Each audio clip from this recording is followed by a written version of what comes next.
नमस्कार साथियों, आज की वीडियो बहुत ही इंपॉर्टेंट होने वाले हैं क्योंकि आज आप लोग को बताने वाले हैं 30 डेज फुल स्ट्रेटेजी। तो इसमें आपको 5 फुल स्ट्रेटेजी होने वाले हैं और इसमें आपको बताए जाएंगे क्या क्या, उसके बारे में देख लेते हैं। तो सबसे पहले आप लोग को बताया जाएंगे कि एग्जाम पैटर्न आपका क्या होने वाला है, इसके बाद सिलेबस बताएंगे, इसके बाद जो फर्स्ट है उसके बारे में देख लेते हैं। तो focus 1 week topic subject wise, इसके बाद आपको बताया जाएंगे mostly focused section and subject, इसके बाद आपका जो भी विषय होते हैं जैसे सब्जेक्ट होते हैं sociology, political science, international relation, history and economics, इसके बारे में भी डिटेल्स के साथ आप लोग को बात बताया जाएगा। इसके बाद प्रिपरेशन विथ ऑब्जेक्टिव क्वेश्चन, जो आप लोग को पता है कि ऑब्जेक्टिव क्वेश्चन आप लोग को आता है तो उसके बारे में डिटेल्स के साथ बात करेंगे इस वीडियो में।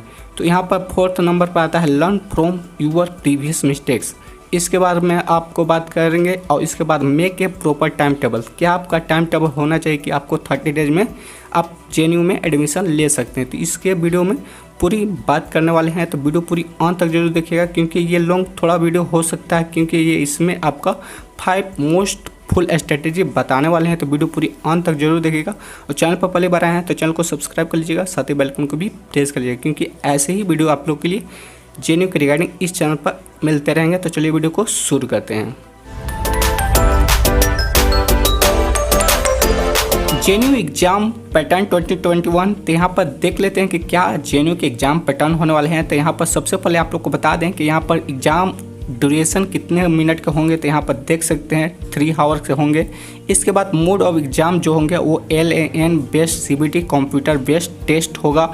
इसके बाद मैक्सिमम मार्क्स ऑफ जितने मार्क्स के आपका एग्ज़ाम होंगे तो यहाँ पर 100 मार्क्स का होगा और 100 क्वेश्चन भी होगा। और यहाँ जो टाइप ऑफ क्वेश्चन होंगे वो मल्टीपल चॉइस क्वेश्चन MCQ के रूप में होगा।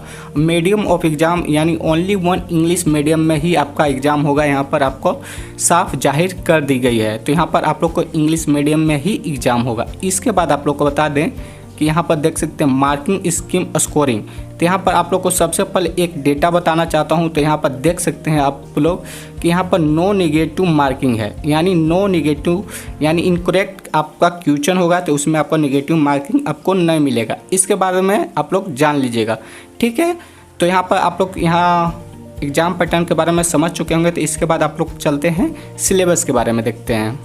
तो देखिए यहाँ पर सिलेबस जो मोस्ट इंपॉर्टेंट होते हैं इसमें आप लोग को बता दें कि सोशियोलॉजी से आपका क्वेश्चन पूछते हैं इसमें, और पॉलिटिकल साइंस और इंटरनेशनल रिलेशन और हिस्ट्री एंड इकोनॉमिक्स, ये जो सब्जेक्ट है आपका हर एक लैंग्वेज में यूज होता है। तो आप लोग इंटरनेशनल रिलेशन पर आप लोग ज़्यादा फोकस कीजिएगा। इसके बाद आपको बता दें कि इसमें आपका सभी का रिसर्च मेथड और इसके जो भी सिलेबस होंगे उसका आपको डिस्क्रिप्शन में लिंक मिलेंगे, उस वहाँ पर आप लोग क्लिक कीजिएगा तो वहाँ पर सभी का आपको मिल जाएगा। बट यहाँ पर जो 4 यहाँ पर सिलेबस दिख रहे हैं ये इंपॉर्टेंट सिलेबस हैं, यहाँ पर आप लोग ये जान लीजिए। तो यहाँ पर ये आपको तैयारी करना ही होगा, ठीक है। तो यहाँ पर आप लोग 4 जो सब्जेक्ट हैं इसका तैयारी कर लीजिएगा। इसके बाद आता है Latin American studies, Canadian studies, तो इसमें आपको अलग अलग सब्जेक्ट भी पढ़ना पड़ता है। तो यहाँ पर आप लोग देख सकते हैं, तो वहाँ पर आप लोग एक डिस्क्रिप्शन में लिंक दिया हुआ है सिलेबस का, तो सिलेबस पर आप लोग क्लिक कीजिएगा। जो भी आप लोग सिलेबस होगा उससे आप लोग सिलेबस को पढ़ लीजिएगा क्योंकि सिलेबस आपको पता होना चाहिए कि आप मेरा एग्जाम में इंट्रेंस एग्जाम में क्या पूछा जाएगा। जो मोस्ट इंपॉर्टेंट सब्जेक्ट होते हैं वो ये इससे पूछा ही जाता है, तो इस चलते इतना 4 सब्जेक्ट आपको बता रहा हूँ। इसके बाद आपको जो भी लैंग्वेज से एग्ज़ाम को देना है वो आप लोग देख लीजिएगा, तो उससे भी क्वेश्चन आप लोग को जरूर रहेगा। तो देखते हैं, चलिए आगे देखते हैं। तो चलिए देखते हैं focus 1 week topic subject wise. तो सब्जेक्ट वाइज आप लोग को कैसे देख सकते हैं वीक टॉपिक को, तो वहाँ पर आप लोग एक बुक मिलेगा जो अमेजन पर भी मिलेगा, आपका फ्लिपकार्ट पर भी मिलेगा, उसको आप लोग डाउनलोड कर लीजिएगा। देखते हैं वो बुक को आपको दिखाते हैं। तो आप लोग जो भी लैंग्वेज से हैं रिलेटेड वो बुक आप लोग ले लीजिएगा क्योंकि ये बुक बहुत ही इंपॉर्टेंट होता है। तो यहाँ पर बुक आप लोग का सभी का दिया हुआ है जो आप लोग को अमेजन पर भी मिल जाएगा और फ्लिपकार्ट पर भी मिल जाएगा। तो यहाँ पर जो भी लैंग्वेज से है, जैसे आपका MA हिस्ट्री है, MA हिस्ट्री के लिए यहाँ पर बुक दिया गया है जो R गुप्ता की तरफ से बनाया हुआ है। तो ये आप लोग ले सकते हैं क्योंकि इंट्रेंस एग्जाम के देने के लिए ये इंपॉर्टेंट हो जाते हैं। जैसे जियोग्राफी से लेना है तो जियोग्राफी का इंट्रेंस एग्जाम के लिए भी यहाँ पर दिया हुआ है, तो सभी का यहाँ पर दिया हुआ है। तो आप लोग देख लीजिएगा, ज़्यादा कॉस्ट नहीं है, 270 244 यानी 270 के अप्रॉक्स सभी है। तो यहाँ पर आप लोग देख सकते हैं और सभी का बुक का देख लीजिए यहाँ पर जो भी आप लैंग्वेज से हैं वो बुक आपको पास होना चाहिए, क्योंकि बुक आपके पास नहीं होगा तो आपको पता नहीं चलेगा कि आपको कैसा क्वेश्चन आएगा। इसके बाद आप लोग ले लीजिएगा प्रीवियस ईयर क्वेश्चन पेपर। वो प्रीवियस ईयर क्वेश्चन पेपर आपको बहुत ही इंपॉर्टेंट हेल्प करेंगे आप लोग को, तो आप लोग प्रीवियस ईयर क्वेश्चन जरूर लीजिएगा, क्योंकि उस पर आपको ये पता चलेगा कि अब मेरा कितना स्कोर हो रहा है। तो ये क्वेश्चन आप लोग बहुत ही इंपॉर्टेंट हो जाता है, तो आप लोग प्रीवियस ईयर क्वेश्चन भी ले सकते हैं। तो यहाँ पर आप लोग देख लीजिएगा। तो यही वीक पॉइंट होता है कि आप लोग कुछ बुक लेते नहीं हैं बट ऐसे ही पढ़ते रहते हैं, तो ऐसे आप लोग को काम नहीं चलने वाला है, क्योंकि JNU में आप लोग का एडमिशन लेना है तो इसमें आपको अच्छे से तैयारी करना ही पड़ेगा, क्योंकि ऐसे ही JNU आपको एडमिशन नहीं देने वाला। तो आप लोग अच्छा से, अभी भी 30 डेज टाइम है, तो आप लोग अच्छा से तैयारी कीजिए, क्योंकि इसमें आपको कोई हेल्प ऐसे नहीं करता है। तो आप लोग को इस हेल्प में आप लोग देख लीजिएगा कि कैसा आपको है। तो देख सकते हैं सभी का बुक का यहाँ पर दिया हुआ है, तो आप लोग देख लीजिएगा। तो यहाँ पर इसका पढ़ लीजिएगा, और बेस जो सब्जेक्ट होते हैं, जैसे 12th में जो भी आप एग्ज़ाम दिए थे उसका भी बेस आपको अच्छे से पता होना चाहिए, क्योंकि उससे भी आपका क्वेश्चन यहाँ पर एंट्रेंस एग्ज़ाम में पूछा जाता है। और उसके बाद आपका 10th का जो भी लेवल होता है उससे भी आपका 1 या 2 क्वेश्चन वहाँ से भी पूछ लिया जाता है, तो वो भी बेस आपका अच्छा होना चाहिए।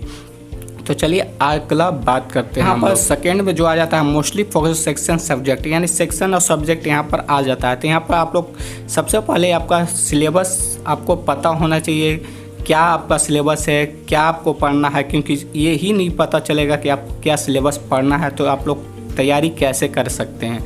तो आपका सिलेबस कंफर्म माइंड में सेट होना चाहिए। आप लोग कितनी बार सिलेबस देख चुके हैं, बट वो माइंड में जब तक सेट नहीं होते हैं तब तक आप लोग ये नहीं जान पाएंगे कि आपका क्या आने वाला है। तो यहाँ पर सिलेबस आप लोग पूरी तरीके से पढ़ लीजिएगा, क्योंकि बिना सिलेबस के कारण आप लोग अपने से एग्ज़ाम अच्छा से नहीं दे सकते हैं। आप लोग 100% कभी भी नहीं दे सकते हैं। तो मोस्टली फोकस आप जो भी सब्जेक्ट में वीक हैं वो आप लोग एग्ज़ाम में अच्छे से तैयारी कीजिए, क्योंकि उसमें आपको जो भी आपका वीक सेक्शन है वो उस पर आप ध्यान नहीं दीजिएगा तो आपको वो क्वेश्चन एग्ज़ाम में छूट सकता है। तो वहाँ पर आप लोग ध्यान दीजिए, क्योंकि वो नहीं ध्यान दीजिएगा तो आप लोग सिलेक्शन से थोड़ा सा पीछे हो सकते हैं। तो आप लोग JNU में एडमिशन लेना है तो ये सब आपको करना पड़ेगा। तो यहाँ पर देख सकते हैं mostly focus section and subject आप लोग पढ़ लीजिएगा। इसके बाद चलते हैं थर्ड सेक्शन में। जो थर्ड सेक्शन है आपको प्रिपरेशन विथ ऑब्जेक्टिव क्वेश्चन। तो ये ऑब्जेक्टिव क्वेश्चन आप लोग को कहाँ से मिलेगा ये आप लोग को बात करते हैं। तो यहाँ पर आपको सबसे पहले प्रीवियस ईयर क्वेश्चन का एक बुक ले लेना है, जो भी आप लोग लैंग्वेज से है वो बुक आपको बहुत ही इंपॉर्टेंट करेगा। आप लोग उससे मॉक टेस्ट भी दे सकते हैं, आप लोग उससे MCQ क्वेश्चन सॉल्व करके आपको पता है कि आप इंग्लिश लैंग्वेज में आपका क्वेश्चन आने वाले हैं, और उसके बाद ये भी पता होगा कि आपका 3 आवर्स टाइम भी मिलने वाले हैं, और इसके बाद ये भी पता होगा कि आपका 100 क्वेश्चन होंगे, और इसके बाद ये भी पता होगा आपको कि नो नेगेटिव मार्किंग है, यानी 100 का 100 क्वेश्चन आप लोग सॉल्व कर सकते हैं, उसमें आपको कोई प्रॉब्लम नहीं होने वाला। यहाँ पर आप लोग को ये सभी पता होगा, बट यहाँ पर आपका MCQ क्वेश्चन बनाना बहुत ही इम्पोर्टेंट है, क्योंकि आप अभी तक आप 12th तक एग्ज़ाम दी हैं बट आप MCQ का एक्सपीरियंस नहीं होगा। और आप लोग को ये भी पता होगा कि कंप्यूटर बेस्ड एग्ज़ाम होना है, तो आप लोग लैपटॉप या मोबाइल पर MCQ क्वेश्चन आपको पता है कि JNU का नहीं मिल रहा है तो दूसरा भी दीजिए, टाइम ड्यूरेशन के साथ दीजिए, वो भी आपको बहुत बड़ा हेल्प करेगा। क्योंकि आप जब तक अपना प्रिपरेशन नहीं करेंगे तब तक अपना 100% आप नहीं देख सकते हैं। तो वहाँ पर आप लोग 100% देने के लिए आपको एक मॉक टेस्ट रेगुलर देना ही होगा, मिनिमम 1 मॉक टेस्ट आपको देना होगा, और उसमें आपको जांचना होगा कि कितना मार्क्स मेरे आ रहे हैं। क्योंकि अभी तक आप ऑब्जेक्टिव क्वेश्चन आप लोग शायद से दिए होंगे या नहीं भी दिए होंगे, बट यहाँ पर MCQ क्वेश्चन देना 1 2 3 4 में आपका एक क्वेश्चन सही होते हैं, उसका आपका जवाब देना होता है। तो यहाँ पर आपको MCQ क्वेश्चन का एक्सपीरियंस होना चाहिए। तो यहाँ पर देख सकते हैं। तो चलिए देखते हैं फोर्थ का आपका क्या दिया हुआ है, तो वहाँ पर चलते हैं। जो फोर्थ मिस्टेक है आपको देख सकते हैं, learn from your previous mistakes, यानी आप जो भी एग्ज़ाम अभी तक दिए होंगे MCQ के, जैसे 10th लेवल पर बहुत वैकेंसी आती है, ग्रुप डी आती है, ये सब आती है। अगर आप लोग नहीं दिए हैं तो उसके बारे में नहीं पता होगा, बट आप जो भी बंदा दिया हुआ है उसके बाद पता होगा कि ये कैसा क्वेश्चन आता है। यानी प्रीवियस ईयर जो भी मिस्टेक किए हैं उसको आप दोबारा नहीं करें, क्या क्या आपका मिस्टेक रहा है वो आप लोग देख लीजिए, क्योंकि जेन्यू एडमिशन में आपका बहुत ही ऐसा कॉम्प्लिकेटेड क्वेश्चन भी आता है जो आप लोग इंटरनेशनल रिलेशन से जो आपको कन्फ्यूजन कर सकता है। तो वहाँ पर आप लोग यही सब काम करेगा, तो वहाँ पर आप लोग देख सकते हैं। तो यहाँ पर बहुत ही अच्छे से यहाँ पर रिवीजन करना पड़ेगा, और जो भी प्रीवियस जो प्रॉब्लम किए हुए हैं आप लोग, वो आपको प्रॉब्लम नहीं करना है, क्योंकि बार बार यही आपका प्रॉब्लम होने के कारण आपका सिलेक्शन नहीं होता है, आपको जेन्युइन में एडमिशन नहीं ले पाते हैं। तो वहाँ पर आप लोग सीख सकते हैं कि आपको एक मिस्टेक नहीं करना है, ठीक है। तो वहाँ पर चलते हैं 5th सेक्शन में, तो देखते हैं कि क्या 5th आपको बोला जा रहा है। अब लास्ट टाइम आ जाती है make a proper time table, यानी 5th में आपको बताया जाएगा कि make a proper time table. क्या आपका टाइम टेबल होना चाहिए कि आप 30 डेज में फुल स्ट्रेटेजी के साथ आप लोग जेन्यू में एडमिशन ले सकें। तो यहाँ पर देखते हैं कि आपको क्या क्या आपका make a proper time table होना चाहिए। तो आपको ये पता होगा कि ये टाइम टेबल जो होते हैं वो आप लोग अपने से ही बना सकते हैं, क्योंकि मैं आपको टाइम टेबल नहीं दे सकता, बट आप टाइम अपने से भी बना सकते हैं। इसके बाद आपको बता दें कि जो भी टाइम दीजिए उस पर ज़्यादा आपका टाइम सबसे ज़्यादा आपको देना होगा इंटरनेशनल रिलेशन पर, क्योंकि इसमें आपका 6 से 7 क्वेश्चन से भी ज़्यादा आपका इंटरनेशनल रिलेशन से आपको क्वेश्चन पूछा जाता है। तो यहाँ पर आप लोग टाइम दीजिएगा। और इसके बाद पॉलिटिकल साइंस पर भी टाइम दे सकते हैं, क्योंकि वहाँ पर भी आपको अच्छा खासा वेटेज रहता है पॉलिटिकल साइंस से भी क्वेश्चन का।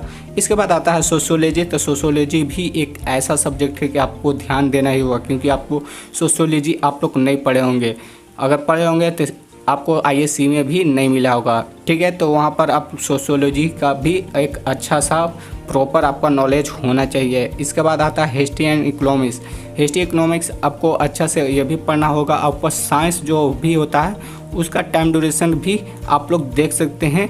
तो साइंस का वेटेज भी इसमें बहुत ज़्यादा होता है, तो यहाँ पे भी साइंस भी आपको पढ़ना होगा। यहाँ के बाद आपका जो भी लैंग्वेज से है उसका टाइम टेबल आप लोग बना लीजिएगा। अगर आपको एक प्रॉपर टाइम टेबल बनाने के लिए आप दीजिए तो मैं एक वीडियो इस पर लाऊंगा, तो आप लोग कमेंट बॉक्स में लिखिए कि आपको टाइम टेबल पर वीडियो चाहिए, तो उस पर प्रॉपर एक वीडियो बना दूंगा कि टाइम टेबल आपको क्या क्या होना चाहिए। तो चलिए आज के वीडियो यहीं तक रखते हैं। वीडियो कैसे लगे वीडियो को लाइक शेयर एंड चैनल को सब्सक्राइब करके जरूर चलिएगा। तो चलिए मिलते हैं नेक्स्ट सेशन में। जय हिंद, जय Bharat and love you all.